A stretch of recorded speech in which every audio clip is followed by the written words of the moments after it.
Под потолком, Коля отпускаю пылесос, он начинает вращаться, чтобы он мешал мне, я его зажимаю ногами. C'est quoi cet aspirateur de merde? И дальше вот так вот пылефильтр, конечно, грязь скапливается, пыль. Поэтому это делаем каждую неделю. Когда приходит грузовой корабль, то тогда пыль значительно быстрее скапливается. Oh, c'est la NASA là. Oh, on est sur la station spatiale. Saugerkugel. Kugelstaubsauger Hoover. Völlig neu. Ganz anders. Zukunftsweisend. Hoover. Man braucht ihn nicht mehr zu tragen oder hinter sich herzuziehen. Schwerelos auf Luft gleitend folgt die Kugel der Frau überall. Я применял насадку и теперь приступаю к пылесосению. Vas-y, fais ton aspirateur. Уже непосредственно панелей, которые... Là, t'en as pesanteur là. Ouais. Волосы и пыль. Ну, вот так вот все, что покрыто у нас этой тканью. Ouais, attends, on peut voir l'aspirateur, la gueule qu'il a là. Ouais. Сейчас мы находимся в модуле ФГБ. Их нужно периодически чистить, эти решетки. Для этого точно такой же пылесос. Ouais, c'est super, ouais. И потихонечку. Оп, полетело. Потихонечку. Ouais, attends. C'est quoi, за своим здоровьем. C'est quoi cet aspirateur de merde? Вот примерно так. Putain, c'est quoi ça? Происходит уборка. Oh putain, c'est nouveau ça. 7 ans encore. Vous allez voir que la couleur de cette flamme change également. Elle était très très brillante. Elle est en train de virer au orange et va virer bientôt au rouge. Là, vous commencez à le voir, ce rouge significatif de cette fusée qui éjecte une combinaison de kérosène et d'oxygène.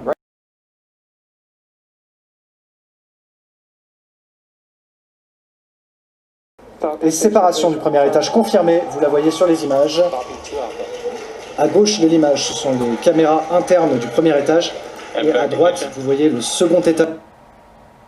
Alors là, regardez bien. Regardez bien. Le moteur du second étage s'allumait pour continuer la poussée. Le premier étage est maintenant toujours en train de monter. Là, on est soi-disant sur le réacteur. Hein. Il est dans l'espace. Regardez bien ce qu'il va se faire. Regardez bien ce qui va se passer là. Il va s'allumer, regardez bien. Demi-tour et revenir vers l'océan Atlantique où il ira se poser. Les astronautes ont l'air tout à fait sereins. Tout se passe bien actuellement. On a passé les moments les plus dangereux en fait, du vol.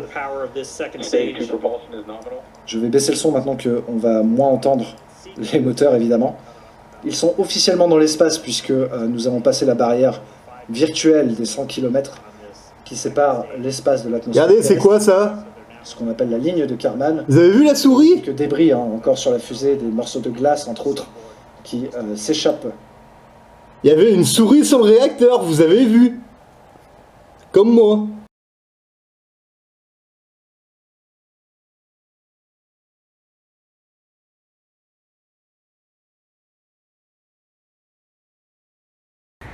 Et ouais, quand j'étais gamin, mes parents ils avaient une maison.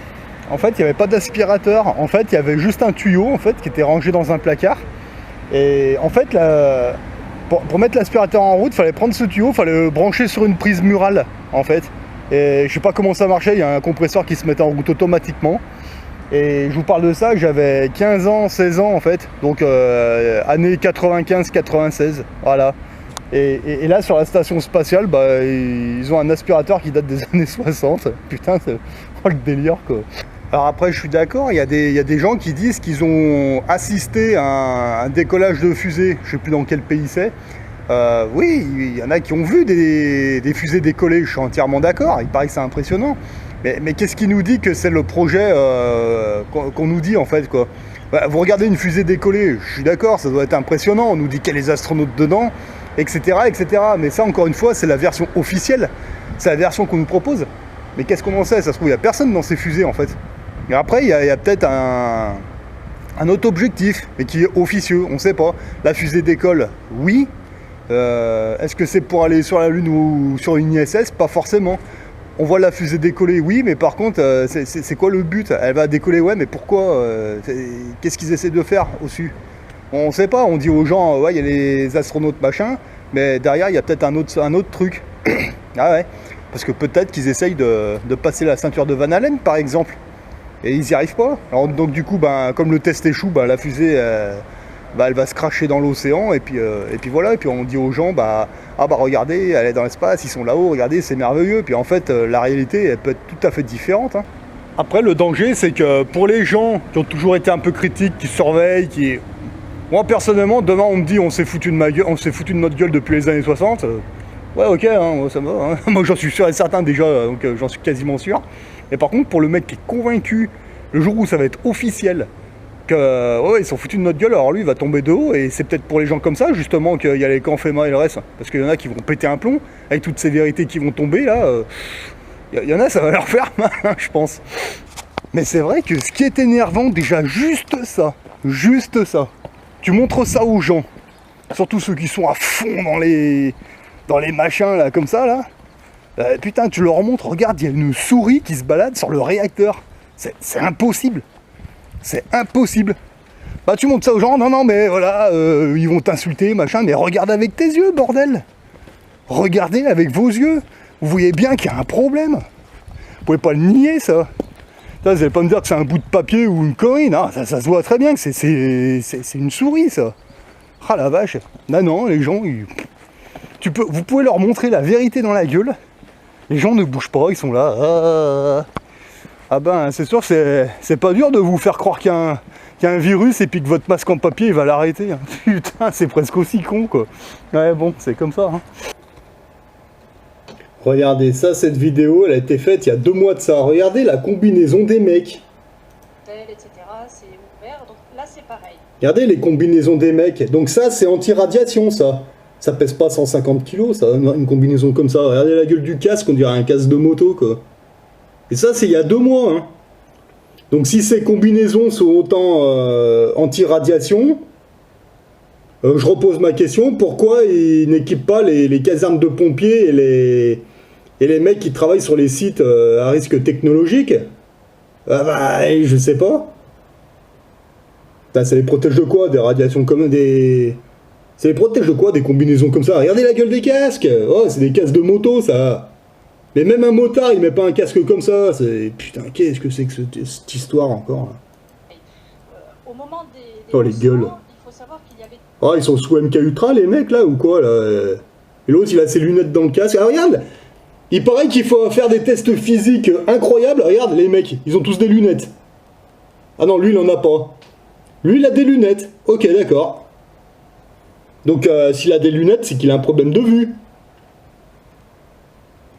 Et il paraît qu'il fallait faire des tests hallucinants. Ouais, il faut faire des tests hallucinants, mais il y a des mecs qui ont des lunettes, il y a des gros, ouais, c'est normal.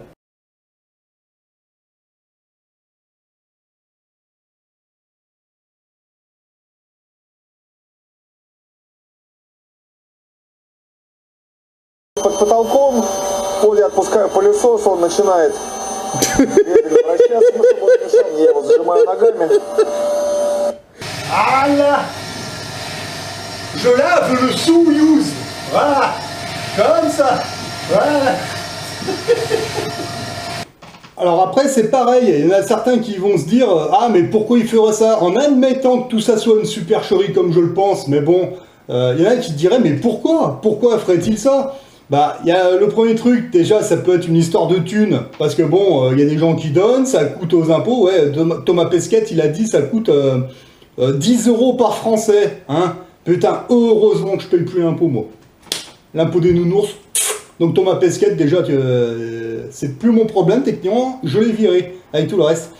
Mais moi, je pense même pas que ce soit ça, parce que du pognon, ils en ont, il n'y a pas de problème. Ils demandent le pognon qu'ils veulent aux nounours, ils leur donnent sans problème. Moi, je pense que, bon, ça reste mon avis personnel, à mon avis, c'est juste une histoire de pouvoir. Dans les années 60, ils ont réussi à faire croire aux gens qui sont allés sur la Lune. Alors ils se disent quoi? Ah bah si on arrive à leur faire croire qu'on est allé sur la Lune, on peut leur faire croire des attentats bidons. Donc le 11 septembre par exemple, eh ben, le 11 septembre, vous dites aux gens qu'est-ce qui s'est passé le 11 septembre, les 3/4 ils vont vous répondre ah bah il y a les 2 tours qui s'est écroulé. Ben faux, faux, il y en a 3. Il y a les 2 tours, ouais, et puis il y a un bâtiment du FBI ou je sais pas quoi qui s'est écroulé à l'autre bout de la ville qui avait rien à voir, mais il s'est écrasé quasiment en même temps. Les gens l'ont oublié ça. Et bon, bah après, on a vu ce qui s'est passé avec Charlie Hebdo, on a vu ce qui s'est passé avec Nice en fait, hein, ils ont fait les attentats, avec les mecs qui laissaient les cartes d'identité bien en évidence. C'était surtout l'attentat de Nice en fait. Vous avez un camion qui a foncé sur des gens, ok, le gars a été tué. Ils ont laissé les cartes d'identité dans les camions, comme ça, et je crois que c'était 3 ou 4 mois plus tard, en Allemagne, le même genre d'attentat, le même scénario, et curieusement, le même journaliste qui vous présente le truc, il était au bon endroit au bon moment 2 fois de suite en France et en Allemagne, et ils ont laissé les cartes d'identité sur place, et les gens ont gobé, d'ailleurs, l'histoire de la carte d'identité.